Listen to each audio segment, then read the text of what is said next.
தினமுமே நம்ம காலையில் எழுந்திரிச்சோடனே சுறுசுறுப்பாக அன்றைக்கி நாள் முழுவதும் வேலை செய்யணும் அப்படின்னு நினச்சா இது மாதிரியான மார்னிங் பிரேக்ஃபாஸ்ட் எடுத்துக்கலாம். அதாவது ஒரு ஸ்மூத்தி தான். இதுக்கு என்ன தேவை அப்படின்னு பார்த்தீங்கன்னா, முதல் நாள் நைட்டே ஊற வச்சு கழுவின நிலக்கடலை ஒரு கைப்பிடி அளவு எடுத்துக்கோங்க, அல்லது உள்ளங்கை அளவு எடுத்துக்கோங்க. கூடவே 2 துண்டு தேங்காய், 5 முந்திரி, கூடவே அரை ஆப்பிள் கட் பண்ணதை ஆட் பண்ணிக்கோங்க. ஒரு பனானா கட் பண்ணி நான் சேர்த்துருக்கேன். சின்னதாக இருந்தால் 2 பனானா எடுத்துங்க. நான் நேந்திரம் பனானா எடுத்திருக்கேன்.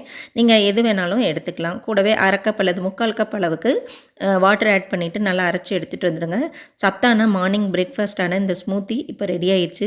இது கூடவே நம்ம கட் பண்ண டேட்ஸும் கொஞ்சமாக ஹனியும் ஆட் பண்ணி மிக்ஸ் பண்ணி சாப்பிட்டோம் அப்படின்னா அன்றைக்கி நாள் முழுவதும் நம்ம சுறுசுறுப்பாக இருக்க முடியும். 4 to 5 hours வரைக்கும் இது உங்களுக்கு பசி தாங்கும்.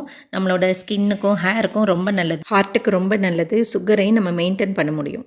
ப்ரோட்டீன்ஸ், விட்டமின்ஸ், மினரல்ஸ், ஃபைபர்ஸ் இது எல்லாமே இதில் நிறைய இருக்குது. ஹெல்த்தியாக வெயிட் லாஸ் பண்ணுறதுக்கும் இந்த ஸ்மூத்தி உங்களுக்கு ரொம்பவே ஹெல்ப்ஃபுல்லாக இருக்கும். டெய்லியுமே பிரேக்ஃபாஸ்ட்டுக்கு பார்த்தீங்கன்னா நான் ஸ்மூத்தி தான் மார்னிங் எடுத்துக்குவேன்.